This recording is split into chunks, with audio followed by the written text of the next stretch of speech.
For 11 years, a boy is held captive in a warehouse by a man, and one by one, the people closest to that man start dying, like clockwork, one per year, as if cursed. When the police finally break down the warehouse door to rescue the boy, they find him sitting quietly, reading a book called Principles of Neuroscience. Later, officers count everything inside the warehouse. 437 books in total. Psychology, biology, forensic science, culinary chemistry. No theme, no logic. Just whatever that lunatic happened to see and drag home, tossed into the warehouse without a second glance, most of them never even cracked open. But the boy had read every single one. When police bring the man in for questioning, he loses it completely. That little mutt is no innocent victim, he screams. Everything that happened, he did it. The mutt I fed and raised with my own hands. After the man's arrest, the boy is finally taken to a hospital. Severe hearing loss, chronic malnutrition, his body covered in wounds, old scars layered over new ones, several of them infected and festering. Dr. Yoon finishes the examination and looks up. She can't help but sigh. He's so beautiful. He was supposed to have a carefree youth. She picks up a pen and writes carefully on a notepad. What's your name? Try saying a few words. My name is Mutt. The boy opens his mouth. The voice that comes out is hoarse and unfamiliar. His expression is completely flat, as if he's simply stating a fact, accurate and unremarkable. He's heard that word for 11 years. It's the only name he remembers. Dr. Yoon goes quiet for a long time. Something twists painfully in her chest. How deep does the trauma have to go for a person to accept a slur as their own name? That man deserves to rot. She forces herself to stay composed and tells him she'll go get him something to eat. The door barely closes before the hallway erupts with noise. Reporters flood the corridor like sharks who've caught the scent of blood, all of them waiting for the show to begin. Dr. Yoon looks at them, her voice sharp as broken glass. Does someone else's suffering really make you this happy? Inside the room, the boy hears nothing. His gaze drifts to the patient in the bed across from him. The man notices and strikes up a cheerful conversation. Heard you were kidnapped? Man, you've had it rough. He trails off, apparently picking up on the hearing issue, and goes back to scrolling on his phone. The boy doesn't respond. He just watches. Open femur fracture. Height approximately 5'7", weight around 130 pounds. Left-handed, rough cracked skin on the hands, long-term manual labor, heavy sweating, no watch, no ring, no jewelry marks whatsoever, disheveled, probably no partner. Manual work. Fell from a low height while plastering a wall. Left-handed, the subconscious told the left foot to brace first. The femur couldn't absorb the impact. Fracture, bone exposed. In that situation, the most appropriate first aid response would be, the door opens softly. Dr. Yoon steps in carrying a warm meal, sets up a small tray by the bed, and hands him a spoon. The boy catches the smell. Something he hasn't smelled in a long, long time. The smell of heat. In the summers, the man would send him out to work the fields, sitting in the shade himself, watching with the dead-eyed intensity of someone keeping a dog on a leash. When hunger came, he'd toss over a handful of spoiled leftovers, like feeding livestock, and even that was a rare treat. In winter, when temperatures dropped, even frozen cockroaches became a precious source of calories. But this time, the boy doesn't lunge forward. He watches first. Slight downward tilt at the corners of the eyes, faint crow's feet, zygomatic muscles lifting upward, both corners of the mouth rising symmetrically. He's read about this expression. It's a genuine smile, not performed. This kind of smile requires the zygomatic major muscle and the orbicularis oculi muscle to contract simultaneously. When people fake a smile, they almost never pull it off. She means him no harm. That single conclusion lets his body relax, just a little. He doesn't wait to be asked twice. Like a dog starved to its limit, he starts eating, fast, desperately. The people around him freeze and stare like they're watching something impossible. Dr. Yoon keeps telling him to slow down. He can't hear her, and even if he could, it wouldn't matter. He licks the bowl clean. Every grain of rice stuck to the sides. He picks it off with his fingers, one by one, and puts it in his mouth. Dr. Yoon's eyes go red. She takes a long moment before she can speak again. That afternoon, she gets a call. She walks back into his room and tells him his biological parents are here. Two words slowly surface in his eyes. Mom, Dad. He stares at them like he's been hypnotized for a long, long time. While he waits, he fixes his gaze on the clock on the wall, counting out loud in his head. 1 second, 2 seconds. Then, a sudden explosion of sound inside his skull. Like a floodgate that's been sealed for 11 years, someone has just forced it open. All sound rushes in at once, like a tidal wave crashing into his ears. The ticking of the clock, footsteps in the hallway, someone on a phone call at the end of the corridor. His hearing is back. Inside that lightless warehouse, his ears had been almost useless. Or rather, his brain had done it deliberately. To protect him from completely breaking down, it had cut off the sound. Children, living under chronic pressure and fear, their nervous systems learn to filter the noise, to reduce the devastating weight of information overload. It's a brutal and tender form of self-preservation. And now the wall built over 11 years collapses all at once. A man and a woman stand in the doorway. The moment they see him, their eyes flood red, like they might actually bleed. Before he can react,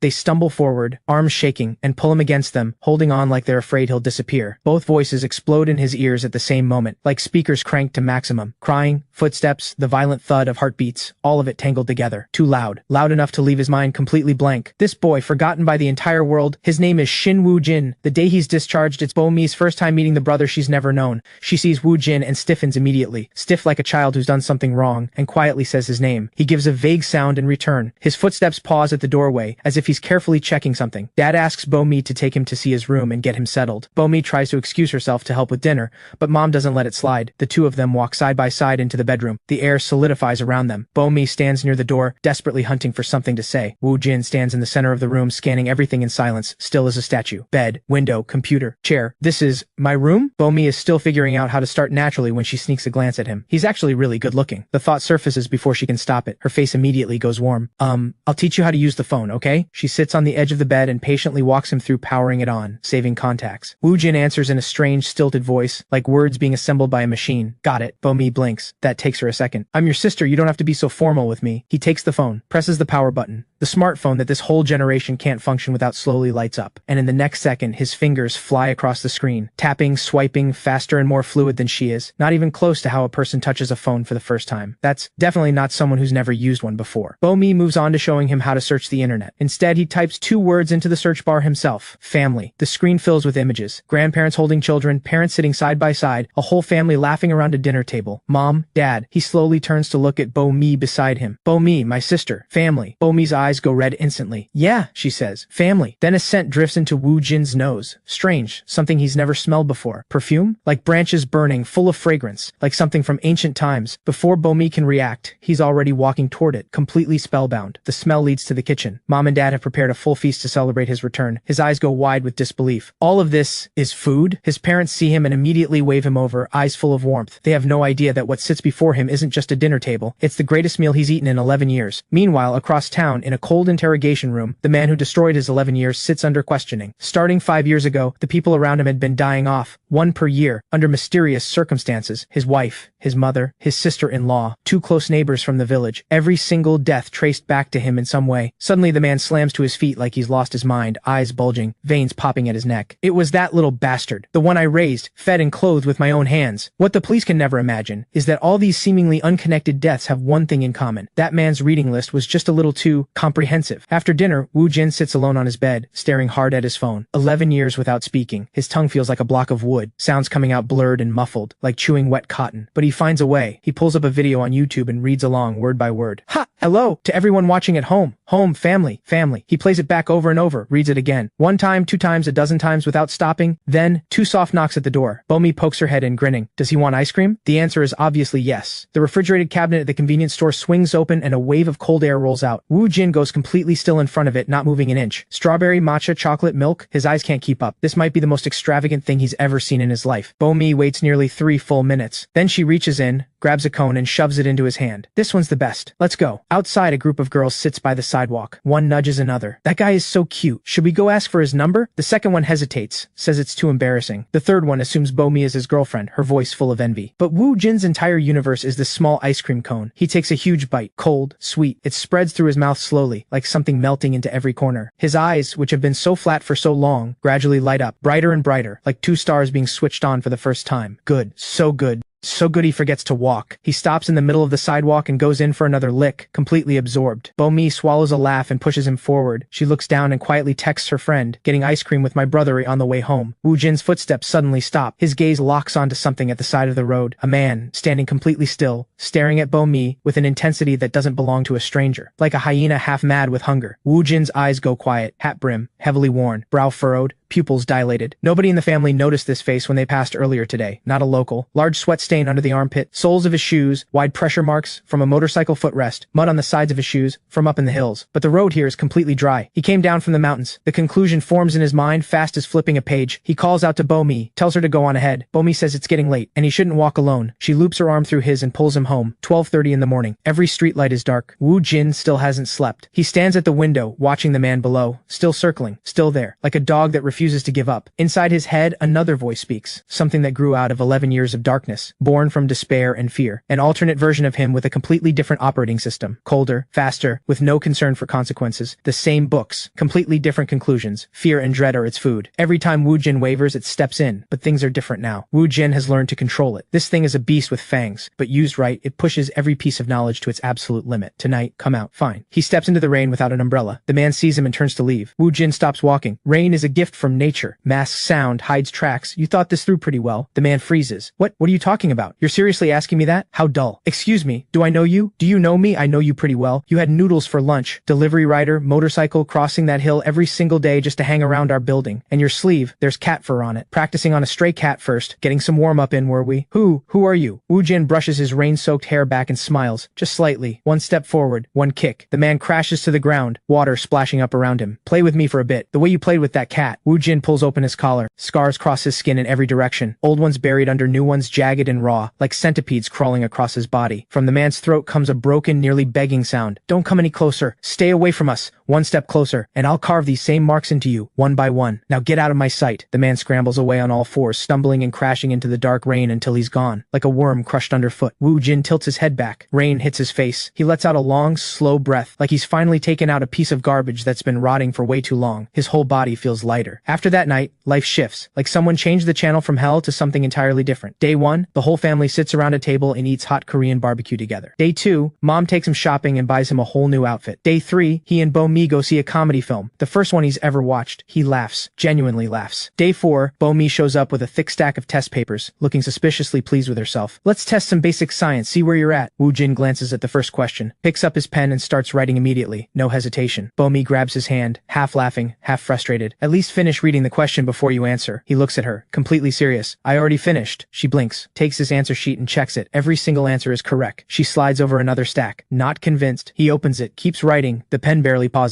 When she finishes grading, she sets the papers down and stares at him for a long, long time. Are you a genius? No. I just want to be a normal person. Woo-jin's eyes drift to a childhood photo of Bo-mi on the desk beside him. His mind goes somewhere else. The warehouse was dark. The man hit him whenever he felt like it. When he wasn't hitting him, there was always more work to do. The only escape was those books, reading them over and over until everything around him disappeared and only the words were left. A sound pulls him back. Bo-mi is crying. Her eyes say it clearly. Grief. Woo-jin reaches out and gently pats her on the head. His hand is clumsy and careful at the same time, like he's afraid of breaking something. He turns, finds paper and a pen, writes quickly and hands it to her. She reads it. Her expression shifts into something like shock. Bo-mi, don't be sad. When body temperature drops, so does the immune system. Grief also affects the tongue and can lead to weight gain or trigger cardiovascular issues. It causes cortisol levels to rise, increasing stress and disrupting sleep. Grief activates the hippocampus, forcing the brain to burn more energy, which is why it makes you feel so exhausted. It also lowers serotonin levels, which can lead to depression or obsessive-compulsive symptoms. Woo-jin, how do you know all of this? I used to read a lot of books. From outside, mom calls him for dinner. Woo-jin is already gone, moving like a breeze down the hallway toward the dining room. That evening, Woo-jin lies on his bed scrolling through his phone. Food content, just killing time. His thumb keeps moving, but gradually something pulls his attention in. Then he stops. A massive pot of bright red spicy broth fills the screen. The streamer on the thumbnail is smiling. The title reads, Insane Spice Level, Painful and Delicious. He taps it without hesitation. The streamer laughs into the camera, pats the enormous bowl in front of her, announces it's 10 servings worth. Then she starts eating. He watches closely. She bites into a wide rice noodle. Both shoulders draw inward. She inhales and says it's the hottest level, painful and delicious. Something about this is off. She picks up a piece of corn cake, keeps talking about how incredible the texture is. Her chopsticks trace a slow arc through the bowl. He's completely hooked now. He opens her profile page, scrubbing through her videos at high speed. Every clip, every segment, like he's searching for something specific. Past the point of casual interest, fully absorbed. After a while, he stops and stares at the ceiling. Her face is still playing in his mind. He remembers what Dad asked at dinner, what he wants to do with his life. He said he wants to be ordinary, find a regular job. Mom and Dad smiled and said whatever he chooses, they'll support him. The next morning, he makes a decision. Ordinary people do ordinary things, like filing a police report. That's about as ordinary as it gets. Inside the precinct, a detective has a punk kid with bleached hair pinned down in an interrogation room. The kid's face is red, insisting over and over he didn't do anything. Both of them going back and forth, voices getting louder by the second. Woo-jin stands in the doorway and watches quietly. Captain turns around, blinks, then breaks into a wide grin. You look so different, I almost didn't recognize you. Woo-jin thinks back to the first time he met this man. He was curled up in the back of a police car, shaking, barely able to move. Captain reached across him and buckled his seatbelt, told him softly he was going home. Woo-jin gives a small nod, his voice drops slightly. Thanks to you, I'm doing well now. Captain waves the nearby officer over and tells him to hold the punk in custody. They all act the same, deny everything to their face. Standard playbook. Then he turns to Woo-jin. What brings you in? I have something to show you. Woo-jin pulls up the food stream. He begins walking Captain through it frame by frame. Her pupils shift to the upper right. That means she's lying. Her finger presses against her lips, a sign of anxiety or unease. She's also lightly biting her lower lip, another classic involuntary response to stress. She keeps saying the food tastes amazing, but her eyes say the opposite. That kind of contradiction doesn't happen by accident. Every time she eats, both shoulders pull inward. When a person feels threatened or under attack, the brain's limbic system triggers a protective response. The body tries to make itself smaller. Now watch her eyes drift left. That means she's recalling something real. not a lie, not a fantasy. But she immediately covers her mouth with her hand. Covering the mouth is an instinct to hide something, whether consciously or not. And here, while she's boiling water, she keeps touching her necklace. Repeatedly. That's what people do when they're under pressure and looking for psychological comfort. Captain stares at him with a completely lost expression. Woo-jin cuts to it. This streamer is sending a distress signal to the outside world. SOS. Based on her micro-expressions and all of her involuntary movements, this is not a coincidence. She's being held captive, just like I was. Captain pushes back. That's a big claim to make from just a video. Woo-jin continues. She's around 20 years old. Either she has no family, or she grew up in a situation bad enough that no one would come looking. High chance she never finished middle school. The person, or people holding her, are probably around the same age as her. Multiple suspects. You're saying she's being held captive? Do you know her? No. A pause. But I was held captive for a long time. I know exactly what that state looks like. He holds Captain's gaze. Do you believe that enough coincidences stacked on top of each other stop being coincidences? Your shirt. Your mom bought that for you. First coincidence. That kid with the bleached hair out there, he plays violin. Second, Captain gives him a look. You want to be a profiler or something? That why you're doing all this? No, I want to be an ordinary office worker. I came here to file a report. The analysis was just to convince you. Ask the punk what his hobby is if you want to check. And if I'm wrong, feel free to charge me with obstruction of justice. Captain waves him off. No need for that, I'll just ask. He turns and heads down toward the holding cell. Halfway there, he can't help thinking, what is he even doing right now? But he has to admit, that kid speaks with unusual clarity, and he still can't figure out how Woo-jin knew his shirt was a gift from his mother. He stops in front of the punk. You play violin? The punk's jaw drops. How did you know that? Captain stands there, completely thrown. The punk starts yelling, you already searched my apartment, so you know I didn't do anything. Captain ignores the noise.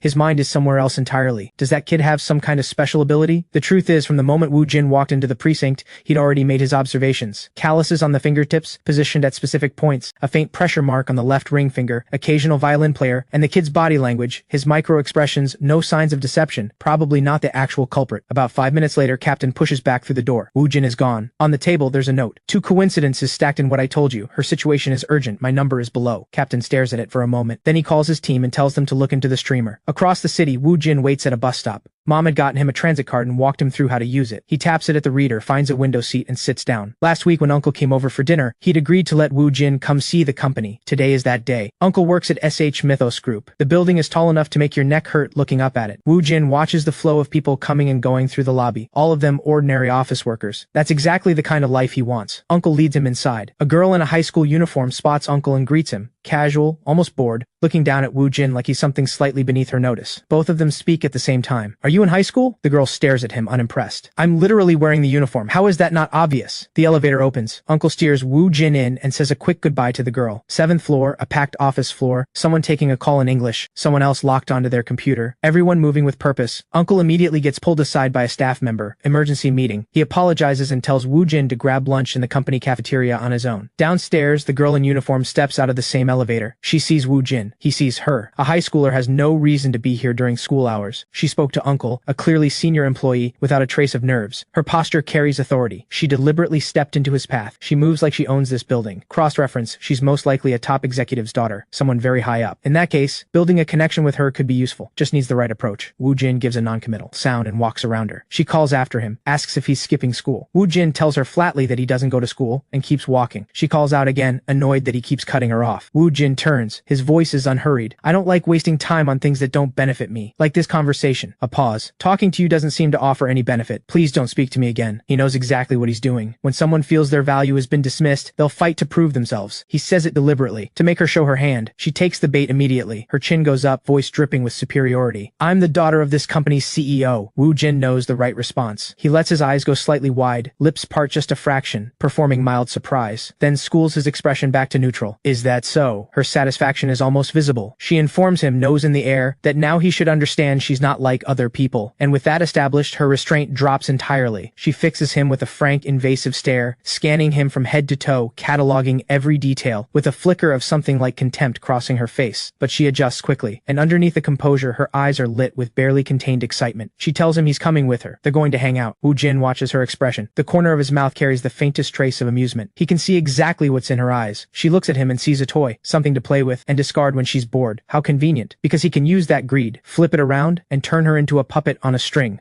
She tells him he's coming with her. They're going to hang out. No room for argument. Looking at her, Woo-jin thinks, this girl is on a fast track to either antisocial personality disorder or full-blown narcissism. She says she knows a place. amazing food. Then she stands up and walks. No address, no explanation. In her world, everyone just follows. That's how it works. Sure enough, she leads Woo-jin straight to the restaurant. They sit. She crosses her legs, tilts her head, and asks if he's a K-pop trainee. Too good looking not to be. Woo-jin tells her he's studying for a licensing exam, then turns it around. Why isn't she in school right now? Her eyes flicker. She says it's that time of the month. Cramps. Woo-jin catches it immediately. A quick glance to the left, then her hand moves to tuck hair behind her ear. Classic tells. He says it plainly. What she's describing is just the uterine lining shedding under hormonal influence. A normal biological process. Her face goes red, like she just got slapped in front of everyone. Lucky for her, the server shows up right on time and cuts the tension. She snaps back instantly, orders fast, doesn't ask Woo-jin what he wants. Not even a glance. The need to control is basically written on her forehead. She's been giving orders her whole life. A beat of silence. Then, like she just remembered, she asks his name. He tells her. She nods, that natural arrogance still sitting in her voice. Not bad. Then she gives hers. Lee Hai-rim. Same tone, same energy, like she's doing him a favor. Silence again. You're boring, she says. The words barely land before the server reappears. Quiet steps, sudden arrival. Hai-rim flinches. The server apologizes immediately, practically bows. Clearly used to handling a princess. She waves it off, but her expression says otherwise. She turns to Woo-jin, tries a different topic. Casual, light. He doesn't bite, so she circles back to the first one, covering something she doesn't want him to see. He watches her reach up to redo her hair, movements too sharp, too fast. She's fraying at the edges, then the hair tie slips, hits the floor with a soft snap. She bends to pick it up, still complaining. Nothing is going right today, honestly. Woo-jin quietly reaches out and steadies the corner of the table. She looks up. What are you doing? Didn't want you to hit your head. The color rises in her cheeks. Just for a second, she loses her footing. Woo-jin follows through, asks if something's bothering her. She doesn't seem like herself.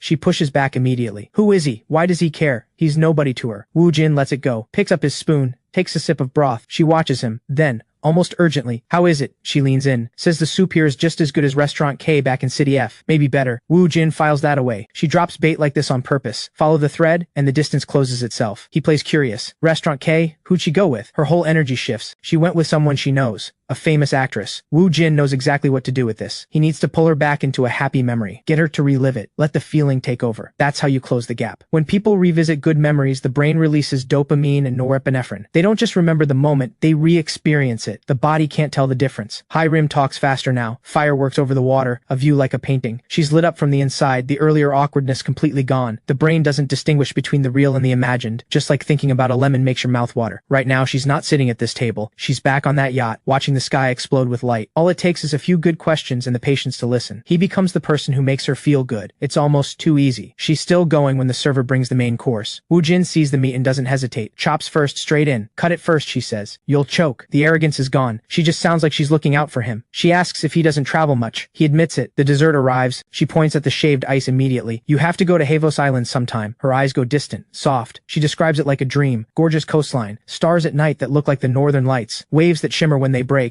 The kind of place that just fixes something in you. Woo-jin decides, any more of this and it loses its effect. He stands. I should get back to studying. She stares at him. That's so sudden. He reminds her. He mentioned the licensing exam earlier. He says goodbye and turns to leave. She jumps up, blocks him. Says she needs his number. He doesn't move. She shifts tactics, tells him she'd actually be useful. Great hotels, hidden restaurants, no wasted trips. Woo-jin understands exactly what's happening. She's not chasing a phone number. She's chasing the feeling, the warmth, the ease, the hormones. From everything he's seen, she's been starved of real connection, probably distant from her family. That hunger is something he can work with. Everything she knows, everywhere she's been, it all becomes useful to him. She takes his phone, types in her number, hands it back. Today was good, he says, flat and easy. She blinks, lets out a small sound, doesn't stop him again. She watches his back as he walks away, reaches up, pulls out her hair tie, runs a hand through her hair. Then she follows him out of the restaurant, calling after him that she'll walk with him. That's when Woo-jin catches something in the corner of his eye, in broad daylight. Someone is committing a crime. Hai-rim catches up, starts to ask. Woo-jin pushes her aside, tells her to look away. He tells her someone's been stabbed over there, bleeding badly. She screams. The attacker spins around and runs. Woo-jin locks onto him. Every detail, height, build, clothing, movement, all of it logs instantly. He runs toward the victim, pulls out his phone and dials emergency services. He reaches the man and drops to his knees, presses his hands over the wound. Blood seeps between his fingers, warm and immediate. The call connects. Woo-jin speaks fast. A man has been stabbed. Condition critical. Send an ambulance now. He gives the address, tells them to dispatch police as well. He checks the pulse, racing. The brainstem has already registered the blood loss and is pushing the heart to compensate. That's not a good sign. He leans in, asks the man's blood type. Weak voice. Type B. Abdominal stab wound. Internal bleeding. bleeding. Woo-jin makes the call. The man needs a transfusion right now or he won't hold on. He relays the blood type into the phone, pushes them to move faster. Under his hands, the blood keeps coming, slow and steady and warm. Woo-jin thinks it really shouldn't be this hard, just to live a normal life. He glances back at Hi-rim. She's frozen, trembling, white as paper. He catches her eye and gestures, go further back. He's got this. A few minutes pass, then the ambulance wail growing closer. The ambulance arrives, so does a patrol car almost at the same moment. Woo-jin stands, steps aside, pulls out a tissue and cleans his hands. An officer approaches, asks him to describe the suspect. Woo-jin starts. The officer cuts him off halfway through, tells him he's got a good memory, asks him to start over so he can record it. Woo-jin goes through it again, start to finish. The officer takes his contact information, says they may need him later. He turns it over in his mind. This is the first time Hi-rim has ever been up close to something like this. The blood, the chaos, the pure shock of it. That kind of moment breaks open a person. Their defenses drop, and this is exactly the opening he needs. The first time someone faces something this extreme, they shake like a child learning to walk, lost, desperate for something solid to hold on to. The more extreme the trigger, the deeper the need. Some people never recover from scenes like this, others just go blank. But right now, Woo-jin is here, and he can be exactly what she needs. The steady presence, the one that made her feel safe. No one else gets to fill that role tonight. He walks over to her, puts a hand on her shoulder, gentle. It's okay, he says. You're safe. He knows this moment is going to embed itself in her memory permanently. Every time she revisits it, his face will be there, his hand on her shoulder, his voice. He tells her what she needs to hear. The attacker didn't get a good look at them. There are cameras everywhere. The police will make an arrest soon. Afterward, he walks her all the way to her neighborhood, waits until she's inside the gate before he leaves. Hi-rim's house is always quiet. She goes to her room, turns on the shower, lets the warm water run, but it doesn't wash anything away. Woo-jin keeps appearing in her mind. The calm way he took control, the way he kept her out of it, the way he spoke to her after. All of it stays. She thinks about how he stepped in front of her, how steady he sounded. Something in her chest relaxes, just a little. The corner of her mouth lifts. In that moment of chaos, he was the only thing that felt solid. The fear starts to drain. Something else moves in to replace it. Something she can't quite name yet. She steps out of the bathroom, walks to the dressing room, sits in front of the mirror. A thought rises to the surface, clearer than anything else. She needs to contact Woo-jin, right now. Woo-jin is sitting on his bed watching a food stream on his phone. He's studying the host's word choices. Absolutely insane.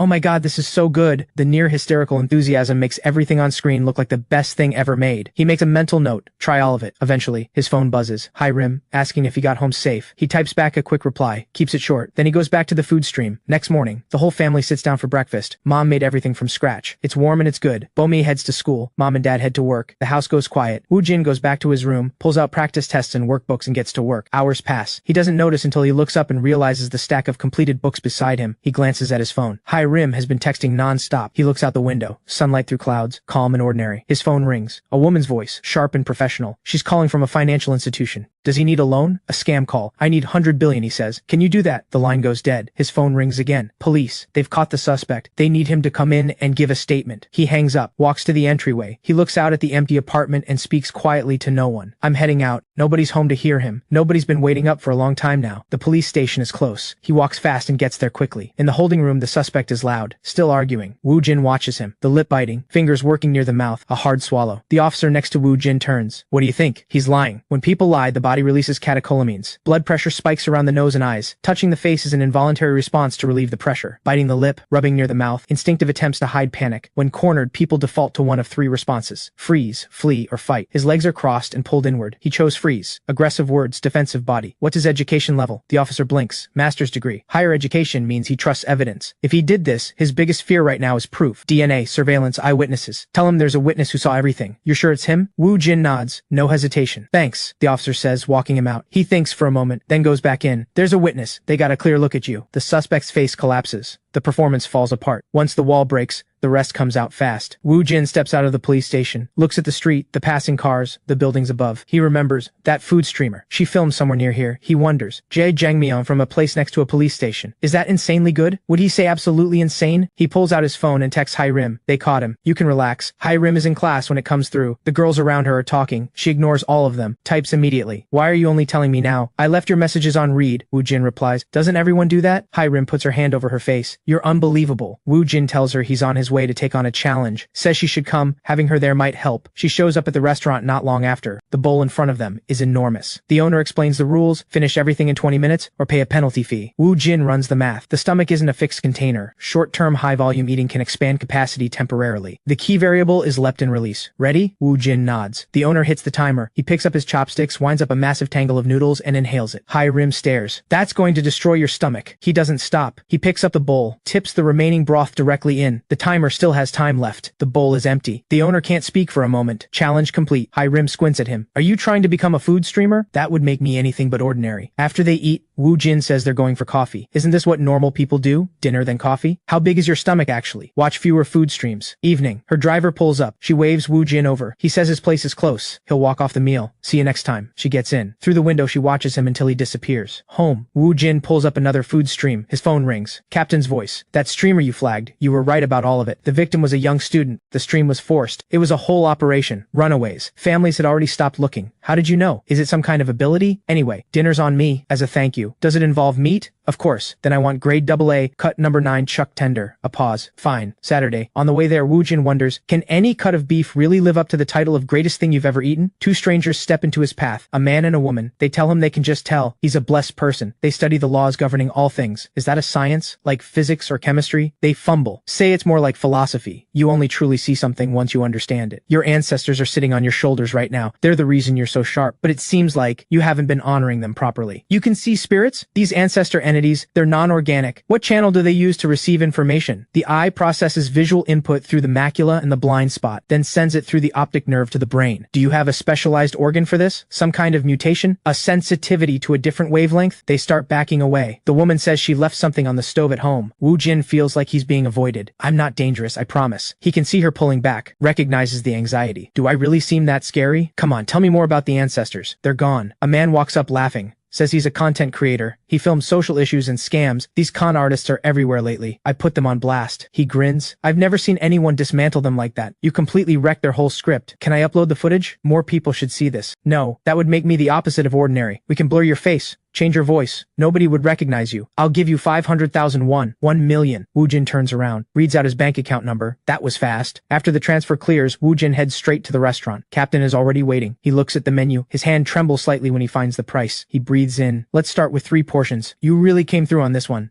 If it had gone any later, that girl wouldn't have made it. How have you been? Good. Working on the ordinary life thing. You're anything but ordinary. The server brings the chuck tender to the grill. They both go quiet, just staring at the meat. 2 tears run down Woo-jin's face. The server rotates a piece and says, first bite, just salt, nothing else. Woo-jin picks up a slice, dips it, barely, puts it in his mouth. Tender, bouncy, the kind of thing that makes time stop for a second. So this is what insanely good means. Slow down, you'll bite your tongue. Captain takes a piece, chews twice. His eyes go wide. Focus or I'm finishing the rest. They eat until they can't move. Then they each go home completely satisfied. After that, Woo-jin locks in. Study hall on weekdays, practice tests at home on weekends, helping Bo-mi with homework when he has a moment, the occasional family outing. When he meets up with High Rim, they're either at the library or both studying in silence. That's enough. Then exam day arrives. Woo-jin walks into the testing center, finds his room, gets settled. The proctor hands out the papers. He looks at the questions, takes a slow breath. He walks out of the exam hall and stops. He just realized something he can't take back. Mom and dad always said it. Grades don't matter. Just be healthy. Just be okay. That thought lands somewhere tender. All that work. What was the point? How is he supposed to walk through that door? He drags himself home. Bo-mi is right there when he walks in. How'd it go? She reads his face immediately. Wait, did he actually fail? No, impossible. Absolutely not. Did something else happen? He stares at the floor, voice flat. I think I trusted myself too much. It's okay. There's always next time. He makes a sound, goes to his room, sets down his bag. His phone buzzes. High Rim again. He looks at the screen for a few seconds. Doesn't reply. Just regret. He drifts back out of his room. No energy. No direction. In Bo-mi's mind, her brother is strange, yes, but he's sharp, and he lights up a room. Mom calls. She and Dad are at the supermarket. Bo-mi drops her voice. Woo-jin seems like he bombed the exam. He's really down. Dad hears. Says it's just a test. Failure is normal. Don't let him spiral. We picked up your favorites. Almost home. Bo-mi hangs up. Woo-jin walks out of the bathroom at the same moment. He sighs. I'm not ordinary at all. I think I got every single question right. I should have gotten some wrong on purpose. Bo-mi stares at him. So you're upset because you aced it? Because that makes you not ordinary enough? He rubs his chin, muttering. Maybe I overpracticed. These questions felt like eating. My hands just answered them automatically. I couldn't stop myself. He looks down at his hands. These things just do everything perfectly. I can't control it. Bo-mi's jaw drops. Never say that outside this apartment. Someone will end you. Woo-jin nods, still very much stuck on not being ordinary enough. Bo-mi says they should check the official answer key. Maybe he slipped on something. Does he remember what he wrote? Of course he does. He wrote it, didn't he? Bo-mi opens her laptop, gets to the testing board's website. Go ahead. Woo-jin decides one question at a time is inefficient. He recites every answer for every subject. Steady pace, all at once, all correct. Bo-mi checks again. Any wrong? Silence. None. She drags him back to check the remaining subjects. Woo-jin quietly hopes for at least one mistake. Just one. it would mean something. Bo-mi looks up. The rest, also perfect. She pats his shoulder. Stop chasing ordinary, he murmurs to himself. Why is a normal life this hard to have? Mom and dad are going to lose their minds. You look at everything from some other dimension. It's genuinely strange. Impressive enough to make me angry and annoying at the same time. The door opens. Bo-mi sprints over. Breaking news. Woo-jin got a perfect score! Mom blinks. Didn't you just say he bombed it? We check the official answers. Perfect score across the board. Dad drops everything. You're serious? I always wondered who you took after. Now I know. Me. Mom. He takes after me. You have nothing to do with this. Dad is already on the phone, not listening. Let's all go out tomorrow. My treat. He shoots Woo-jin a proud, unbearable grin. Woo-jin watches his dad basically vibrate with excitement. He doesn't know what to do with his face. Dad hangs up and immediately starts mapping out Woo-jin's entire future. Surgeon. Saving lives. Prosecutor. Delivering justice. Lawyer. Earning on merit. Appraiser. Tax accountant. Legal consultant. Stable, respected, secure. Mom cuts in. Don't pressure him. She looks at Woo-jin. You do what you want. Whatever university you choose, we'll support it. I just want a normal university. Everyone in the room reacts at once. Dad recovers first. Right. So, you want to live like a normal person? He nods slowly. What do you want to study? Woo-jin shakes his head. Haven't thought about it. He goes back to his room, opens his phone, types in all the careers Dad mentioned. Legal consultant, tax accountant, architect, prosecutor. He scrolls through each one and something starts to take shape, a pattern underneath all of them. Every single one runs on the same underlying logic. Law. It's all law, like a fixed algorithm sitting at the bottom of everything. He looks up where the most recognized people in each field went to school. Most of them, S University. So S University is basically the standard, the baseline, the ordinary option. He opens the door. I've decided. I'm going to S University. Normal school. Normal life. Nothing more. Is S University really that normal? Dad slaps his knee. Exactly right. S University is perfect. Very normal. Summer before college,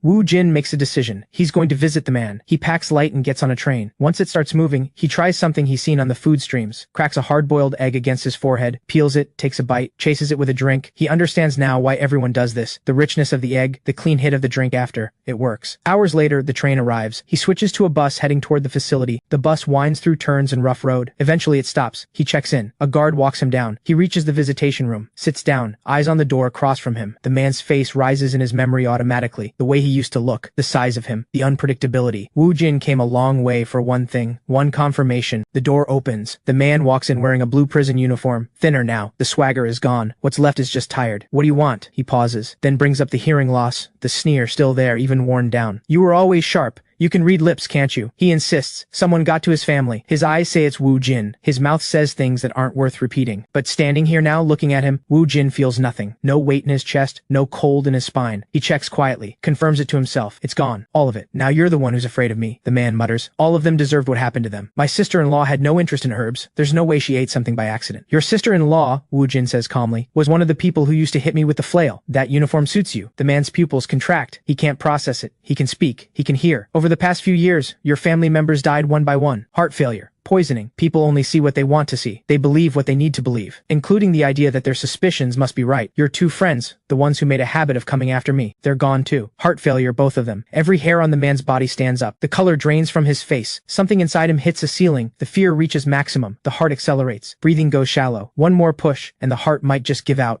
Woo-jin tells the man he should carve his release date somewhere on his body, just so he doesn't forget to come pick him up. The man's voice trembles. He says Woo-jin is threatening him. I'm just worried about your health. So you've been keeping yourself busy writing a memoir. The man's fear spikes. He demands to know how Woo-jin even knows about that. Woo-jin doesn't answer. Instead, in a calm, almost gentle tone, he reminds the man, don't forget to include him in it. He's already passed some money along to make sure the officers treat the man well. Not much, but enough to get by in there. Every bit of it was deliberate, designed to make sure the man never stops thinking about him, that for the rest of his life he can never shake free of Woo-jin's shadow. The man shakes so hard he collapses to the floor. Watching him like that, honestly, it's boring. And yet, somehow Woo-jin finds himself a little curious about what happens next. The visit ends. Woo-jin rises and leaves the prison, heading back toward the city. By the time he arrives, snow has started to fall. He watches the flakes drift down, quietly picking the moment apart in his head. Same snow. Some people see it and feel joy. Others feel it like weight pressing down on something already heavy. That's how much environment shapes a person, more than most people realize. He's still thinking about it when his phone rings. It's Bo-mi. Her voice comes through bright and urgent. Woo-jin smiles and tells her he's just up ahead. She hears him and looks up. He spots her and waves. The moment she sees him, her whole face lights up. She shouts his name and runs, full speed, no hesitation, straight through the snow. The path is icy, but but she's not watching where she steps. He's the only thing she's looking at. Standing there in the middle of it all, Woo-jin isn't sure if what he's feeling is happiness or something deeper. He can't quite tell the difference. Bo-mi skids to a stop in front of him, catching her breath in big gulps, asking where he disappeared to. Woo-jin keeps it casual. Just went to see someone he knows. Bo-mi's friends catch up behind her. One of them says he's really good looking. He smiles and nods, then reaches into his bag and pulls out what he'd prepared for her. Bo-mi takes it. Takoyaki! He tells her to try one while it's still warm. Winter fades quietly. Spring settles in, and the first day of university finally arrives. Woo-jin gets off at his stop and walks toward S University. On the way, he passes a bus stop plastered with a poster for the mock stock trading competition. Nothing in this world is ever free. Events dressed up as opportunities almost always have a different agenda hiding behind them. He finds the building, enters the classroom, and picks a seat right in the middle. Not the front, not the back. The most invisible row, the most ordinary choice. He barely sits down before someone walks over with a bright smile and starts introducing himself. It's the guy who's been active in the incoming students group chat for the business and management department, the one with the glasses. Woo-jin responds politely. Four Eyes nods along and immediately gets distracted by the class beauty across the room. More students filter in. Woo-jin feels something stir in his chest. This is it, his very first university class. Something he'd been looking forward to for a long time. The bell rings. The professor steps up to the front, gives a brief introduction, then throws out a question. What does everyone think management means? Woo-jin sees no one raise their hand. He doesn't raise his either. That's the normal thing to do. The professor scans the room and calls on a student in a blue top. Management is the method for running a business. A nod. Then he calls on another student in a white shirt. Management is the process of organizing and operating a business. The professor follows up. And what's the most important quality in a manager? Woo-jin thinks to himself, no choice. He has to respond. I think the most important quality is knowing how to seduce. The professor's expression shifts. That wasn't the answer he expected. The poster from the bus stop flashes through Woo-jin's mind. A perfect example. People sign up for the mock stock trading competition because of the prize money. That's bait. From where I'm standing, it's a system designed by securities firms to lure people in, specifically to identify hidden investment talent. After the competition, they fund the top performers. The goal is to get those students to come work for them someday. When people see ads like that, their brain enters a state close to hypnosis. Skilled managers know how to exploit that state, how to reach in and pull out a person's buried desires, to make them want to buy, to want to have, to want to own, to want to act. People call this marketing, but zoom out far enough, and you start to see that modern society itself is built on a chain of carefully designed seductions. The room goes silent the moment he finishes. Woo-jin raises his hand and looks at the professor. When does class actually start? The whole room gets the same thought at once. He kind of just taught the class. The professor gives him an approving look and calls it an excellent answer. The students applaud. Woo-jin feels quiet frustration creep in. Being ordinary is harder than he thought. He'll have to work at it more. The professor quiets the room and announces that the first real lesson is about to begin. Woo-jin's mood lifts immediately. The moment he'd been waiting for is finally here. Management, the professor explains, is built on 4 core processes: planning, organizing, leading, and controlling. Woo-jin already knows all of it. Every single point the professor covers is something he has encountered before, processed, and stored away. The realization settles into mild disappointment. Then he notices the girl sitting beside him staring directly at him. His chest tightens. She must have noticed he's not really paying attention. He can't afford to get careless. The bell rings. The classroom empties. Woo-jin's mood rebounds almost immediately. The moment he's been dreaming about is here. He files out with the other students, moves through the building, and heads straight for the cafeteria. He picks up his food, finds a quiet corner, and digs in. Big bites. The kind that come with real anticipation. The food is fine, but something's off. He thinks about it. No MSG. He finds it genuinely baffling. MSG is safer than salt, so why go out of the way to leave it out? His phone buzzes before he can figure it out. A text from the captain, and he exchanges a couple of words, then a call comes right through. The captain says he's got a case he can't crack. Over the past few months, the captain had occasionally brought Woo-jin in on difficult cases. Every time they closed one, he made it worth Woo-jin's time. A good meal, or some spending money. Not a bad arrangement, all things considered. The captain says this one's complicated. Too complicated for the phone. He wants to meet in person. Woo-jin checks the class group chat. The professor just canceled the next period. Good timing. Woo-jin steps out through the campus gates and finds the captain already leaning against his car, waiting. The captain takes one look at him and says university suits him, that he looks even sharper now. He opens the passenger door. Woo-jin ducks in and pulls it shut. The captain digs around in the seat pocket behind him, searching for the case file. Woo-jin asks if they can go to the crime scene directly. The captain's hand stops moving. Woo-jin keeps his tone even. People operate based on what they've experienced. The more you've seen, the more useful you are. I want to see it in person. That's the only way to catch the details that actually matter. The captain considers it, then nods. He starts the car. They reach the scene without much delay. The captain looks up at the apartment building, gives Woo-jin a quick briefing. Stay close. Don't touch anything. 3rd floor. The officer standing post gets a nod from the captain. Woo-jin signals he's ready. They walk in. He sweeps the room slowly, every corner. His mind starts building the scenario. He pictures it. The killer knocks. The victim opens the door and walks back inside without suspecting anything. The moment the victim turns, the killer shuts the door behind them, drops the bag in their hand, draws a concealed blade, and crosses the room fast. One thrust. Then, without stopping, a hard slash across the throat. The cut opens. Blood drops. The victim struggles upright through the pain, one hand pressed against his neck. The killer moves in again. The victim stumbles, falls, keeps fighting, clawing, trying to call out. The killer grabs him by the hair to hold him still, then covers his mouth and nose with the other hand, and waits until everything stops. Cause of death, asphyxiation. Every detail clicks into place. Woo-jin delivers his read of the scene. Visible stab wound on the right side of the neck, significant blood loss. This wasn't a crime of passion, this was planned. The captain looks impressed, says it in a way that sounds almost fond. That's his guy, reading a scene like this without even touching anything. Then he adds, no fingerprints were recovered. He pulls out a tablet, surveillance footage of the suspect. Woo-jin watches closely, pausing the playback more than once. The suspect and the victim clearly knew each other well. The plastic bag the suspect was carrying, from the shape of it, probably soju. But something doesn't line up. The suspect's height in the footage doesn't match the shoe size found at the scene. And the hair. It looks wrong, too neat, too still. Woo-jin is certain the person they arrested is not the killer. The captain doesn't understand how he can be that sure. Woo-jin turns it back on him. If you didn't have doubts, you wouldn't have called me. The captain lets out a tired laugh. Says he can never hide anything from him. The whole thing feels off. The suspect claims he wasn't home that night, stayed at a motel, but the motel's cameras had a malfunction and the owner was drunk. No way to verify. And every piece of evidence at the scene points straight at him. Woo-jin shakes his head. The killer used a sashimi knife. Long, thin, precise. People kill with what they know. That's how you eliminate as many variables as possible. If this person works around water regularly, it explains why they rang the doorbell barehanded and left no fingerprints. Prolonged water exposure causes chronic eczema. The skin roughens. Fingerprints wear down, fade, sometimes disappear entirely. The strand of hair found at the scene might not be human. In fact, it's almost certainly not. The killer was wearing a wig. The whole point was to send the investigation in the wrong direction. Woo-jin crouches and points to the footprints on the floor. The weight is concentrated on the heel. Most people put more pressure on the ball of the foot. That means the killer was wearing shoes that were too big. Their toes couldn't reach the toe end, which is why the front of the print is so faint. He shifts and points to another impression. And there's a mark from the side of the shoe. The captain wonders if it came from a struggle, maybe a slip, feet twisting at an odd angle. Woo-jin dismisses it. This was a surprise attack, fast and efficient. If there had been any real physical struggle at that angle, we'd be looking at a torn ligament at minimum, probably a fracture. The killer used a shoe insert to change how they walked, which is why the footage shows them leaving with a completely normal gait. No stiffness, no favoring one side. After a kill like that, adrenaline floods the system. You don't just walk out that smooth. And the hair. Compare the entry footage to the exit footage. Slight rotation, slightly uneven. Hair doesn't shift like that in a few minutes on its own. That's a wig. Oversized shoes, a wig. Both there to build a false picture. He straightens up. The killer had a reason to take out both the victim and the man who's now in custody. They went after the victim first. Smaller frame, easier target. The suspect currently in custody is large, physically strong. The killer knew they couldn't take him directly, so they framed him instead. The captain groans and hits his own forehead. Says he moved too fast. He had just assumed the guy had dyed his hair, got led around the whole time. Walked straight into the trap. Woo-jin continues. Real killer. Around 170 centimeters. Around 30 years old. Knew both the victim and the suspect personally. He turns the motive over in his mind. Money? An old grudge? Something personal? What we can say with confidence, skilled with a sashimi knife, chronic eczema, and almost certainly educated to university level or above. Less education tends to mean more impulsive decisions. More education means more careful planning.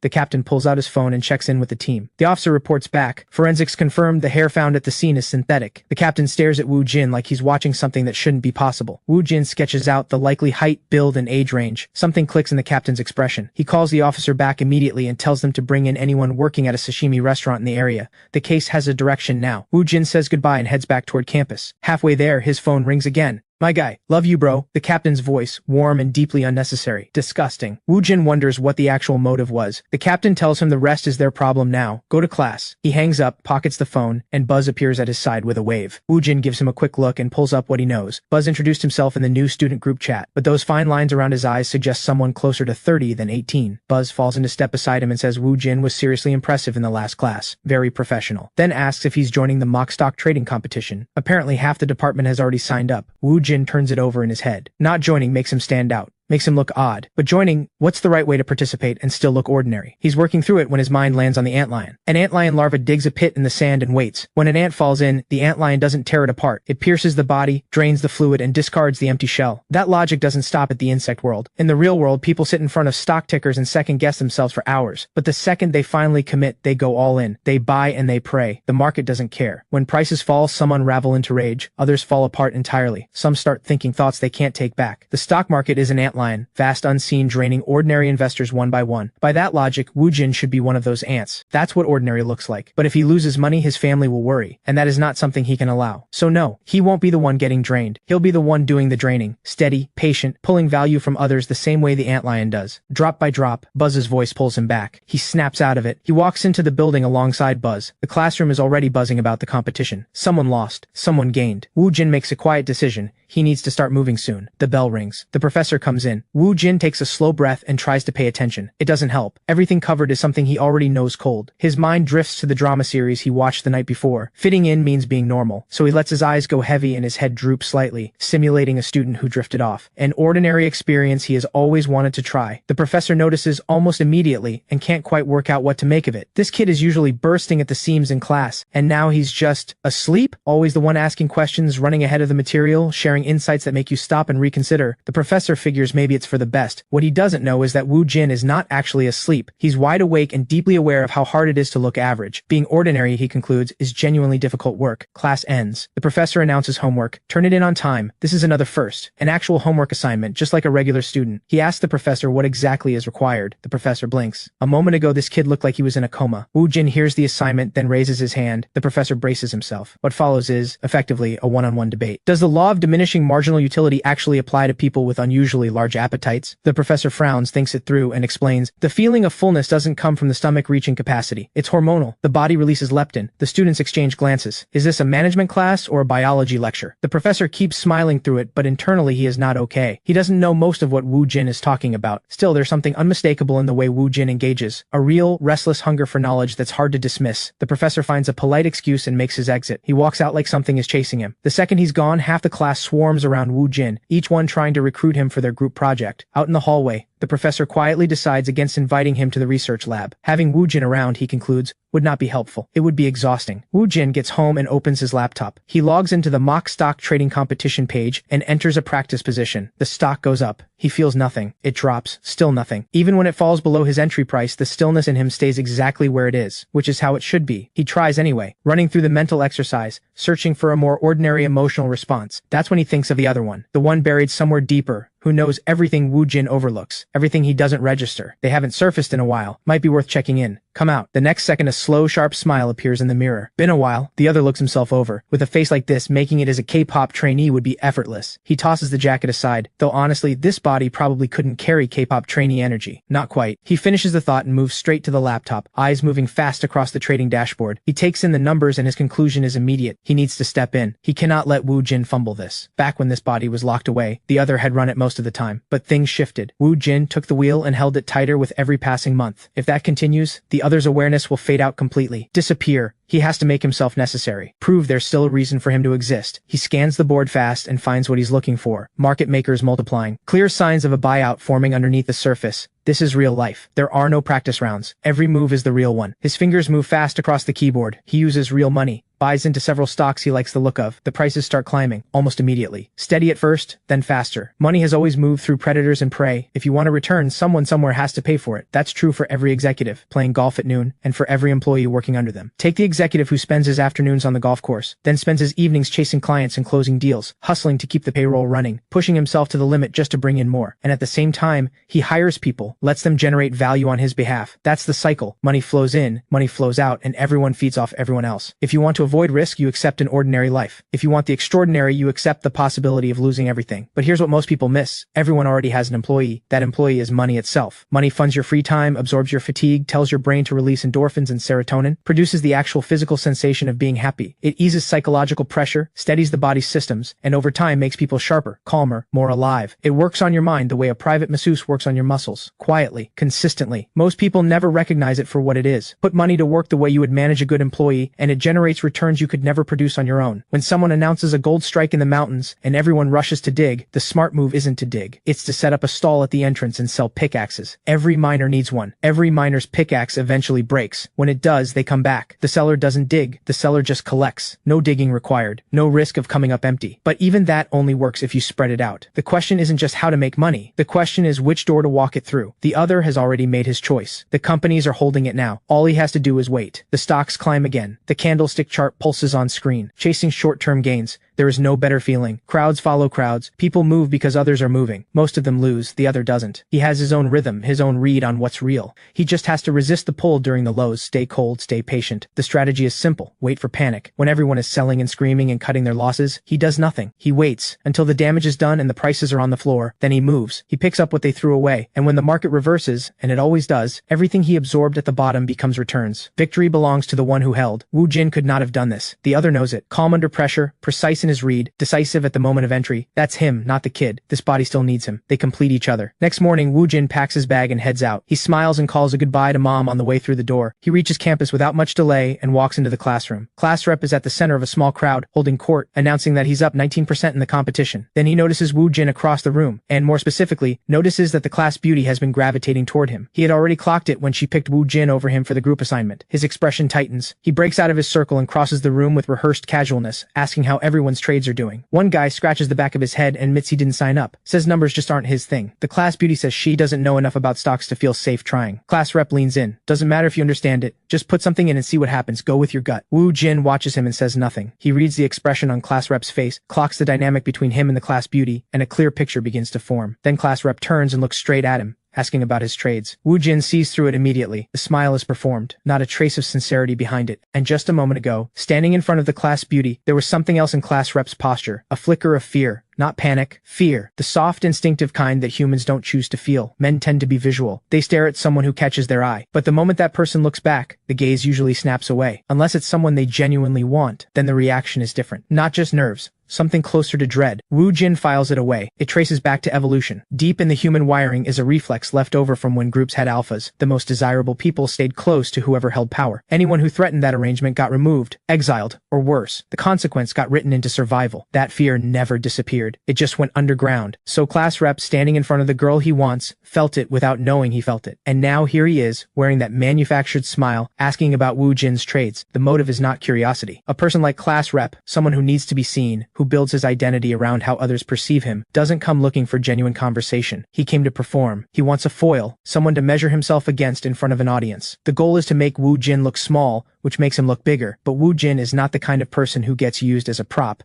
The moment Woo-jin says, "I messed up," Marcus's eyes light up. He adds that he accidentally put real money into the mock stock trading competition. Marcus bursts out laughing, barely able to breathe, mocking him for making such a rookie mistake. Woo-jin pauses, then drops it. He made 30% returns. The laughter dies. The smirk freezes. He pulls out his phone and shows everyone the earnings screen. Even the class beauty leans in, telling him he's incredible. Naturally gifted, even at trading stocks. Woo-jin sighs internally, and just like that, he's standing out again. Marcus recovers and runs his eyes over Woo-jin from head to toe. Nothing special, cheap clothes, nothing worth noting. A 30% gain, by the way, is the maximum daily trading limit for any stock. Woo-jin knows exactly what Marcus is doing, scanning for something, anything, to reclaim the upper hand. Or maybe he just wants to figure out how Woo-jin made the money. It doesn't take long. Marcus can't help himself.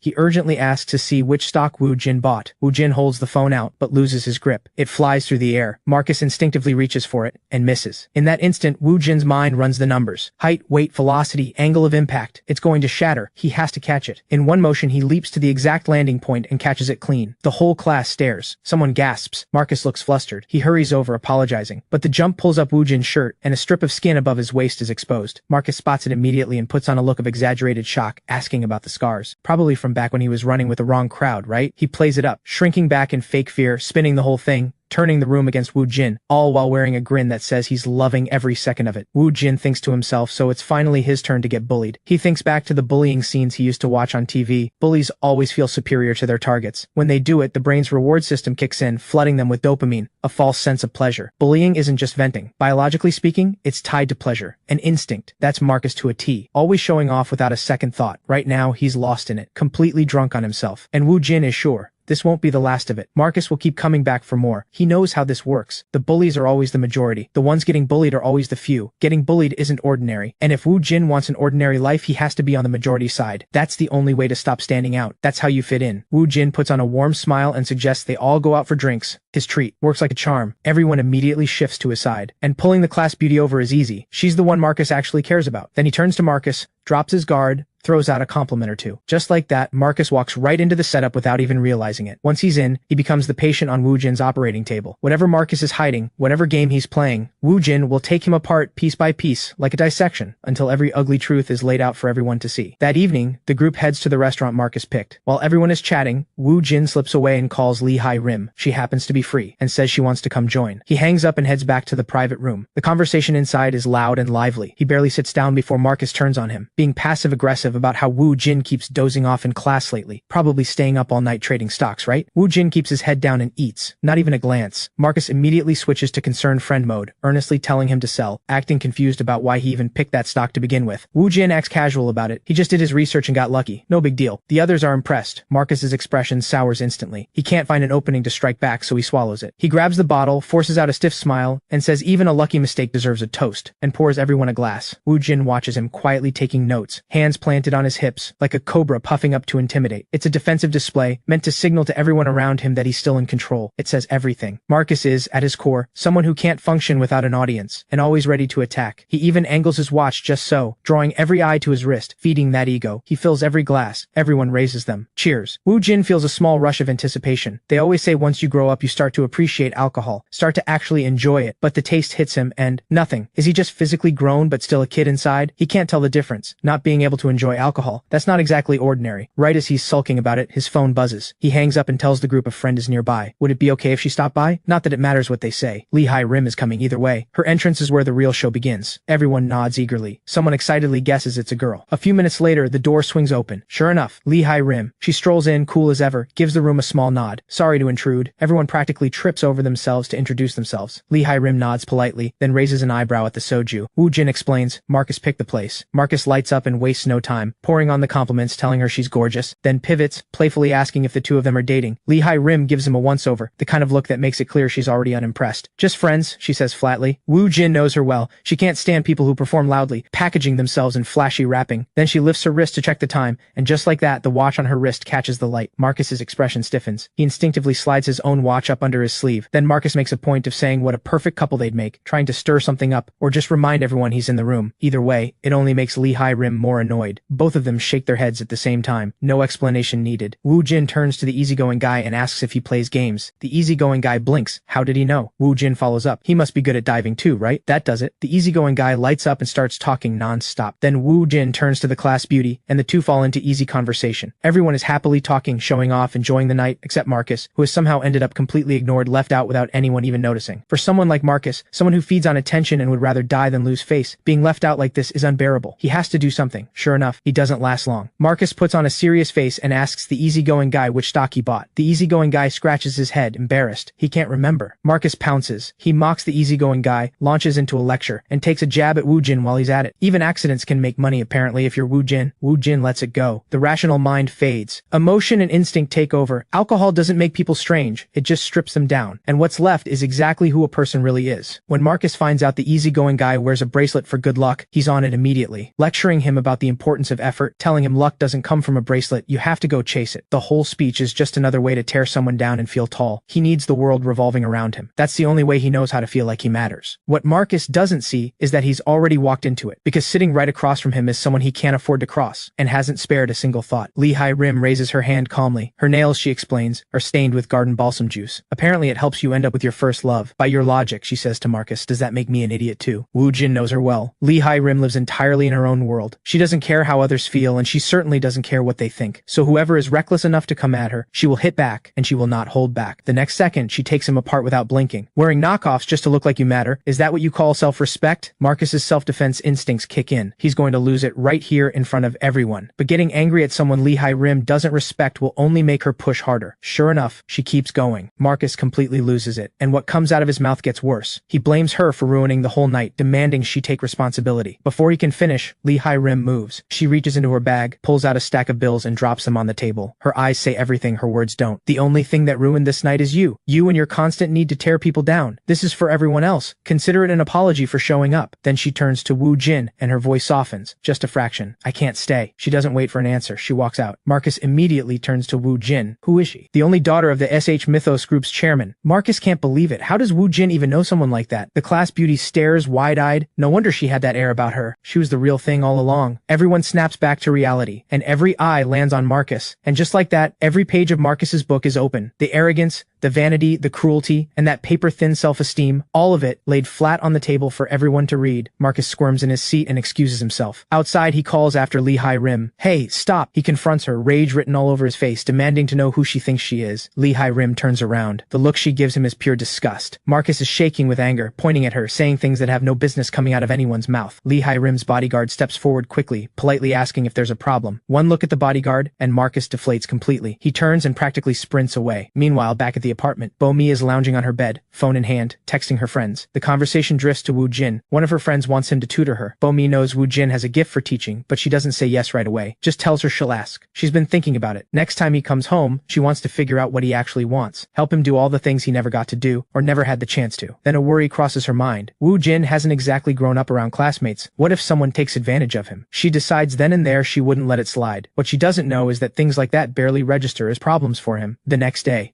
University Library. Woo-jin sets 3 thick midterm research reports on the table. His group members stare at the stack in disbelief. He smiles, picks up the first report, and shows them how he reads. He uses photographic memory, scanning pages like a camera, storing everything in his head. By the time he puts it down, he has the entire thing memorized. His group members just look at each other. Why do some people get to be built like that? Woo-jin excuses himself to use the restroom. He'll have a summary of the key points sent to them by the time he gets back. He leaves behind a group of people with absolutely nothing to say. Woo-jin steps out of the library and heads through the corridor toward the restroom. Marcus is there. Woo-jin walks up first, smiling. "The rest of my group's inside. You're welcome to come work on assignments with us." Marcus's eyes flicker. He mutters some excuse and walks away quickly. Woo-jin watches him go. Marcus has no idea he was played. Everything is back to ordinary. Perfect. Just then a couple passes by, talking about getting jjangmyeon. The word alone is enough to set Woo-jin off. He can't stop thinking about it, even while in the restroom. Then it hits him. The last time a case wrapped up, Captain had made a point of promising to treat him to jjangmyeon at the station. Sweet and sour pork, pan-fried dumplings, the whole spread. He said Woo-jin could eat as much as he wanted. At that same moment, outside the police station, the same promise crosses Captain's mind. He and the officer are leaning against the wall, smoking. Captain pulls a straight face and starts doing his best impression of Woo-jin, analyzing the officer in front of him with mock seriousness. The officer can't keep a straight face. "That's nothing like him, and you got everything wrong." He laughs and calls it a total copycat fail. Kind of embarrassing, honestly, a detective captain who can't even do that right. The laughter doesn't even fade before something happens. Captain moves immediately, the officer right behind him. He mutters through gritted teeth. Every last one of them is getting caught. He yanks the car door open, tells the officer to get in, and they're gone, speeding toward the scene. The forensics team is already there when they arrive, working the scene. The officer at the door lets them in. The two of them step inside carefully. They've barely reached the top of the stairs when they spot the forensics lead photographing something. Captain walks over. He asks what's in the frame. One look at the screen and the words leave his face entirely. The forensics lead shakes his head. "Whoever did this, they're not someone you want to meet." Captain's expression hardens. Victim ID confirmed. 21 years old, the family's son. His first instinct, this is personal. He brings the officer inside. There's always this impossible tension at scenes like this. He wants to comfort the family, but the only thing that will actually help them is catching whoever did this. That has to come first. The victim's father is barely holding together, pleading desperately for justice. The victim's mother is on the floor, looking like she could collapse any second. Captain sees there's nothing more to get from the family right now and steps outside. He asks the forensics lead to get the autopsy report over as fast as possible. The forensics lead nods, then adds quietly that the method was disturbingly clean. "Whoever this is, they've done this before." Right then, his phone rings. He checks the screen. It's Woo-jin, and just like that he remembers. He promised to treat him to jjangmyeon at the station today. When the call connects, Woo-jin is walking down the library stairs, straight to the point. "Are you free today? Jjangmyeon." Captain's voice drops with guilt. He apologizes. Woo-jin hears it immediately. He's at a scene. "Can I come take a look?" Captain's whole tone changes. His voice goes up about 8 notes. "Of course you can. Once this case closes, I'll take you somewhere top tier. Best beef in the city. Double portions to make up for the jjangmyeon. Eating the same thing too often leads to diminishing marginal utility. That's why variety matters." Captain doesn't respond. Woo-jin drops the theory and gets direct. "I want jjangmyeon, sweet and sour pork, and pan-fried dumplings. At the station." Captain pauses, then laughs. "That's really all you want?" The officer happens to walk back over. Captain claps a hand over the phone and hisses, "Get to University Library. Pick him up," before he changes his order. Then, warm as ever into the phone, "The officer's on his way. Won't be long. Don't bother. I'll find it myself." He hangs up and finds the scene in no time. The officer at the entrance stares at him. "We literally sent someone to get you." Woo-jin thinks, leaving school in a police car where his classmates can see, not exactly ordinary. Finding this place on your own from nothing, that's not ordinary either, the officer points out. The officer leads him inside and asks, for fun, if Woo-jin can guess what he ate today. Woo-jin gets it in about 1 second flat, and grins, telling him he forgot to brush his teeth. The officer laughs and waves him through. Inside, Captain tells the officer to stay with the victim's father. Woo-jin turns to Captain. Where's the body? Forensics already took it for the autopsy. Send me the photos when you have them. A forensics tech walks over and asks who Woo-jin is, reminding Captain that unauthorized personnel can't just walk through a crime scene. Captain laughs it off quickly, explaining that this is the guy he's mentioned. Incredible with profiling and analysis. He ushers the tech away and asks him to keep it quiet. Captain comes back and apologizes. Woo-jin just smiles. That's what happens to ordinary people. I get it. Now get me those crime scene photos. The sooner the better. Captain warns him it's graphic before handing over the phone. Woo-jin opens the photos and zooms in slowly. He goes through everything. The wounds, the scene, especially the cross-sections on the arms and legs. One by one, he rules things out. The cut edges are rough. Rules out a cutting machine. The killer most likely used a saw. Something in one photo catches his eye. He flags it for Captain immediately. Forensics hasn't confirmed yet, but those look like thread fibers. Probably from a cotton work glove, the kind used for handling meat. He flips to another photo. His gaze settles on the cooler box. It's too clean. Unnaturally clean. Woo-jin puts the phone down. Do the ground floor residents usually keep the main door locked? Always, which makes it even more unsettling that the killer got in so easily. Woo-jin shakes his head and points at the perimeter wall. Nothing unsettling about it. The killer climbed over. The marks are obvious. The killer didn't just use their hands and feet. They dragged their upper body over the top. Wide dust displacement. Height around 170 centimeters. Less athletic than average. Possibly older. Captain considers it, then nods. Who's inside right now? I want to go in. The mother was taken to the hospital. Just the father. He makes a point of going through the rules. Don't touch anything. Keep a low profile. And whatever happens, do not upset the victim's father. He's barely holding on. Woo-jin gives him a look. He's being particularly long-winded today. Inside, Woo-jin moves through the apartment. The living room has a trophy shelf packed with trophies and certificates. Every photo features the victim's father, not a single one with family. He cares more about his own image and past glories. Deeply narcissistic. There's also an oversized refrigerator, a dishwasher, a ceramic dining table. The apartment is ordinary, but these things stick out like they don't belong here. Woo-jin walks straight up to the victim's father. Any recent enemies? Anyone with a grudge against you? The father shakes his head immediately, voice tight with denial. He holds eye contact, as if trying to make Woo-jin believe him. The eyes look sincere, but his body is pressed hard into the sofa, completely still, like he's anchoring himself in place. A textbook freeze response. The harder someone tries to hide something, the louder it gets. Woo-jin watches him. Think harder. You have enemies. Then he drops it deliberately. The butcher. The moment the word lands, the father's body goes rigid. Captain and the officer exchange a look, but stay quiet. The father leans in slightly, instinctive, involuntary, then pulls back like he's been caught. Woo-jin says it again. The butcher. The father starts shaking. Something comes out between his teeth that sounds like a curse. He snaps, grabs the cup and hurls it at the floor. Everyone flinches. Calm down. Work with us. He's trembling, but he's certain the butcher killed his son. Woo-jin presses him on the history between them. I need to put together every possible suspect. Build the picture piece by piece. The faster I can do that, the faster we catch whoever did this, and get your son justice. The father buries his face in both hands. Woo-jin recognizes it immediately. When the emotion gets too big to face, the mind hides. It's an involuntary defense, a way of disappearing from something that can't be processed. After a long pause, the father finally speaks through tears. The butcher had been claiming that his son had violated the butcher's daughter. He had threatened to kill his son in revenge. The father paid a significant amount to settle it privately, and the words come faster and harder the more he talks. Captain steps in to calm him down, assuring him the police will follow every lead. Then he turns to the officer, bring the butcher in for questioning. Now. Woo-jin opens the balcony door and steps out, looking for what's been missed. Captain follows. How did you know about the butcher? The butcher didn't do it. Woo-jin says it plainly. I said it to provoke him, to get him to point us somewhere, so the real killer thinks we're heading the wrong way. Woo-jin works through it carefully. The killer is bold enough to dismember the body and deliver it back to the victim's home. But behind that boldness is someone extremely precise. And even the most precise people leave things behind. Doesn't something feel off? Captain offers a theory that even a systematic criminal can slip up in the execution. Woo-jin pushes back. This killer is too careful for accidental slips. Everything off pattern was left there on purpose. Look at the cuts. The edges are rougher than machine cuts. The killer used a saw, deliberately mimicking the look of machine work. If the killer were the butcher, someone who spends every day handling meat and keeping things clean, there is no way they accidentally leave behind thread fibers. Hygiene and detail are everything in that profession. He keeps going. Decomposition follows fixed stages. Fresh, bloated, decaying, late stage. The timeline should be straightforward. But the killer anticipated this and planted ice packs to throw off the timing. The inconsistencies aren't mistakes, they're directions. The killer is steering us, showing us exactly what they want us to see. Captain stares at him. Are you a genius? He catches Woo-jin's expression immediately and backtracks. It was a joke, obviously. They're both just normal people. Very normal. Back on track. The killer left those clues deliberately. Pull the dashcam footage and surveillance from the surrounding area. Every trail leads to the butcher. By design. Look at the cooler box again. Captain pulls up the photo and goes over it carefully. Nothing stands out. That's exactly the problem. Not a single scratch on it. That's wrong. Captain frowns. A brand new cooler. Does that mean something specific? Woo-jin turns it around. How was the original cooler removed from the apartment? Forensics would have taken. Standard procedure, anything suspicious comes back to the station. So how did the killer bring the replacement in? A cooler alone is heavy. Add ice packs and body parts, we're talking serious weight. You can't move something like that without leaving marks. But this box is spotless. And one more thing. The killer went this far to frame the butcher. What's the motive? Right then, an officer comes in with a report. Surveillance at the intersection near a convenience store picked up a suspicious vehicle. Someone in a delivery uniform briefly got out, stayed for a few minutes, then left in a hurry. Woo-jin processes it immediately. More misdirection. The killer wants the investigation looking at outsiders, specifically someone connected to a delivery service. Captain turns to him. Can you narrow it down to a suspect? Then quickly adds, no pressure, if not, they still don't have much. Woo-jin nods. Yes, the suspect has a grudge against both the butcher and the victim, and the victim's father knows who they are. All they have to do is ask him. They go back inside. Woo-jin scans the victim's father the moment he walks in. The top of his foot is visibly swollen. He takes in the full picture and confirms what he's seeing. As the father reaches for his glass, Woo-jin steps forward and gently takes hold of his wrist. Your hands are cold. You've probably been urinating more than usual lately. Your steps have no weight to them, and your fingertips are slightly swollen. These are diabetic complications. Drinking water right now without guidance will only strain your kidneys further. The father wrenches his hand away. What does any of that have to do with anything? Woo-jin doesn't react to the outburst. Your career used to go well. At some point, things changed. The father takes it as mockery, demanding to know what this has to do with his son's murder. Woo-jin pivots directly back to the case. Your son had a blunt force injury to the head. He was struck with a sharp, heavy object and killed before the body was dismembered. This level of brutality doesn't come from nowhere. It takes a genuine, deep hatred, the kind that builds over time. The butcher agreed to settle privately even after finding out what happened to his daughter. That tells you everything. He values practical outcomes over revenge. Someone like that doesn't commit an act like this. Simply put, the real killer is someone else. Someone with a personal score to settle and the will to follow through. The word hatred hits the father like a physical blow. He shakes his head over and over. He's never had enemies like that. Never in his life. Woo-jin watches the panic take over. His tone becomes firm. Think. The killer is likely still free right now, possibly already planning to run. The sooner you give us something, the sooner we can catch them and get your son justice. The father presses a hand against his forehead, muttering to himself. Then, after a long pause, he looks up. There was something 4 years ago.